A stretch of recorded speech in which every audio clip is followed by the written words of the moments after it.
Doa orang tua itu seperti doa Nabi kepada umatnya.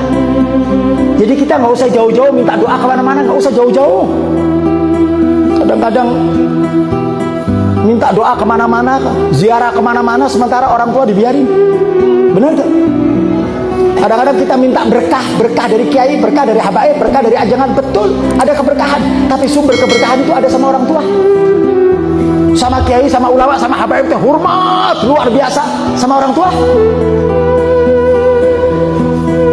Tadi punten, saya turun dari mobil, rebutan salaman semuanya.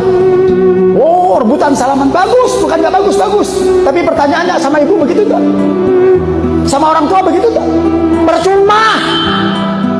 Ribuan ulama kalian cium, ribuan kiai kalian cium, kalau kalian tidak pernah mencium daripada tangannya orang tua, percuma.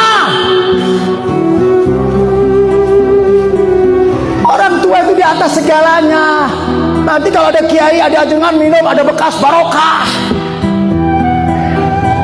Bekasnya habib, bekasnya kiai barokah, betul. Tapi pertanyaannya, kalian pernah minum bekas orang tua? Nih, salah kaprah semuanya, Bu. Masya Allah. Cari berkah dari ulama, cari berkah dari habaib, betul, itu boleh, bagus. Tapi itu menjadi tidak manfaat manakala kalian tidak mengambil berkah dari orang tua. Kalian nih, maaf, kita mau cinta sama habaib, mau cinta sama kiai, mau cinta sama ustadz, tapi sama orang tua kita cuek, percuma, gak bakal dapat keberkahan di dalam hidup kita. Apalagi orang tuanya yang udah gak ada. Kita bisa sampai ke Tanggul, kita bisa sampai ke Gresik, bisa ziarah kemana aja, haul kemana aja kita datengin. Makam orang tua di samping rumah kita nggak pernah datang, percuma, keberkahan juga nggak akan Allah berikan. Hormatin orang tua, baik ada maupun telah ya.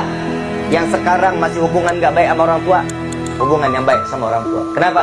Hubungan kita antara kita sama orang tua tergantung bagaimana hidup kita di dunia sampai di akhirat. Itu diaminkan oleh Nabi. Amin, kata Nabi. Anak kepada orang tua minta maaf. Masa dari mulai di dalam kandungan sampai kita dewasa masih nyusahin aja sama orang tua? Dari sebelum ngelahirin udah mulai tuh mintanya macam-macam, ngidam lah, kepala botak lah minta dipoles, manggah mengkel minta tapi nyolong. Macam-macam ini anak di dalam perutnya tuh udah banyak banget nyusahinnya. Begitu keluar, bapak harus nyari uang. Gimana cara ngeluarin ini anak? Ibu repot harus makanan yang bergizi. Kenapa? Biar keluar ASI yang terbaik. Betul? Betul? Enak jadi ibu. Senang jadi seorang ibu. Kalau ibu ngerasa senang sebagai seorang ibu, didik anak kita yang baik, Bu. Karena madrasah yang pertama yang paling ada di dalam rumah kita tuh ibu. Bapak tugasnya ngapain? Nyari duit sama bikin anak. Lah emang tugas laki begitu kan? Perbanyak keturunan, kata Nabi. Perbanyak keturunan. Aku bangga dengan di akhir zaman umatku paling banyak di antara para anbiya dan rasul yang lainnya.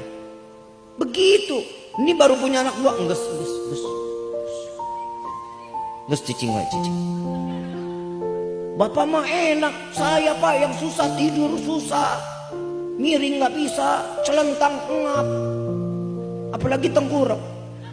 Ayunan dong. Betul Bu? Tuh, tugasnya seorang perempuannya emang itu, dititipkan benih seorang suami. Gak boleh kata enggak, banyakin anak biar banyak rezeki. Percaya nggak apa omongan Nabi? Banyak anak banyak rezeki. Banyakin anaknya. Bib, sakit bib pinggang, emang itu udah kodratnya. Makanya surga ada di bawah telapak kaki. Kalau nggak ada jaminan dari Allah surga di bawah telapak kaki ibu, ibu mah bebas mau ngelawan bagaimana aja. Makanya anak sama orang tua nggak ada boleh ngomong nanti, enggak boleh. Saat kita mengatakan tidak kepada orang tua, Allah turunkan 7.000 malaikat untuk melaknat anak tersebut. Apalagi seorang anak dipanggil sama orang tua, nak,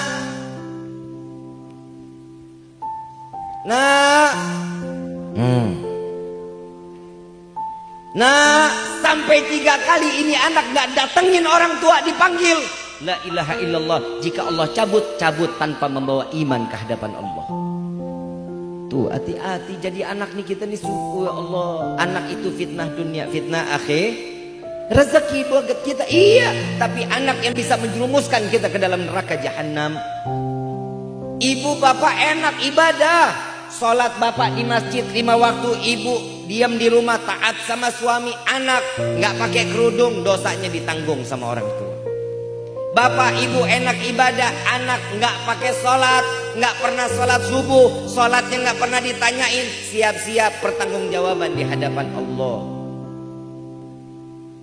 Di dalam kehidupan ini kita nih dilema. Jadi orang tua tuh bukannya gampang, susah. Saya ngalamin. Saya kalau udah ngelihat pagi, la ilaha illallah, saya udah bayang, nih Allah nih anak gedenya nanti jadi apa. Alhamdulillah sekarang mah jadi artis. Ya alhamdulillah. Orang jadwal saya sama jadwal anak adu balap, adu banyak jadwalnya. Sekarang lagi syuting lagi kupu-kupu malam bareng Reza Rahadian. Doain dong biar jadi anak yang soleh. Oh anak saya mah bager, umur 5 tahun udah bisa nyenengin orang tua. Mudah-mudahan anak kita semuanya bisa begitu. Amin ya Rabbal. Bukan jadi artis semua, jangan. Ntar siapa yang nonton? Betul kan? Yang penting kita punya anak yang soleh. Saya mau dikit cerita anak saya, boleh nggak? Boleh ya. Pagi sekarang umurnya 5 tahun Pak Bu. Saya ngedidik anak, saya seorang ayah paling tegas kepada anak. Dari umur 1,5 tahun saya sudah bersikap kepada anak. Habib nggak sayang anak? Salah. Justru kalau kita turutin dari umur segitu sampai dewasanya, dia akan kurang ajar sama kita. Umur 1,5 tahun saya berhenti ceramah 3 bulan. Kenapa? Saya ceramah, hati-hati Bu, Pak, anak-anak jauhin dari handphone. Begitu saya pulang lihat anak saya lagi buka YouTube pakai handphone. Dosa saya. Saya bisa ngasih nasihat ke orang lain, tapi saya nggak bisa nasihatin, saya nggak bisa ngajar anak saya sendiri. Libur saya 3 bulan, nggak mau ceramah. Sampai istri bilang, yang ini kapan mau? Istri saya manggil saya sayang Bu. Ibu manggil bapak siapa? Budaknya bapak. Bapaknya budak. Apa manehna? Istri saya